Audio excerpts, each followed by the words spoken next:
Hello and welcome to my digital storytelling project on ethnic identity.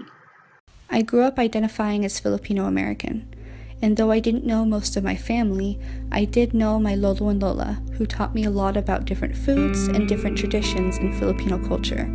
This included religion as well. I also grew up in a very undiverse small town in Washington.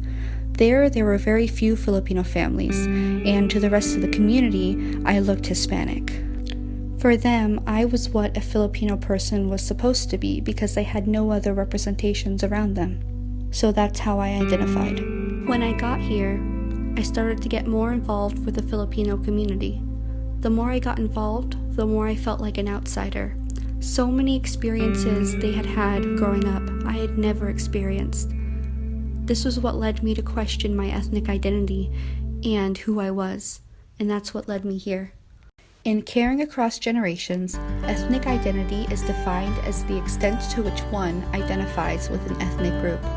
This is based on one's thinking, perceptions, feelings, and behavior. Ethnic identity is separate from one's personal identity as an individual. I was curious to find out more about ethnic identity and how it's formed. To do so, I interviewed 4 individuals and asked them about their upbringing and what they would identify as ethnically. Hello, my name is Calvin, and I'm a first-generation Chinese American. My name is Casey, and I'm a fifth-generation Japanese American. My name is Julian Lam. I was raised in Hong Kong, and I'm an American. Hi, my name is Amy, and I was adopted at age 5, and I am half Japanese. Ethnic identity is based on ethnic awareness, self-identification, attitudes, and behaviors.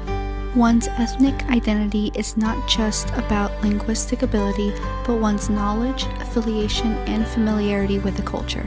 For example, Calvin identifies as both Chinese and American because he grew up in an area where there was little diversity and he was the only Chinese student in his school. He had to learn about both cultures and how he fit into them. For Julian, he identifies as both Chinese and American, but identifies more as being American because now he has become really ingrained in the culture and plans to stay here long term. For Casey, being from Hawaii and being 5th generation Japanese, she had little connection to her Japanese culture, but she had a strong connection with her upbringing in Hawaii.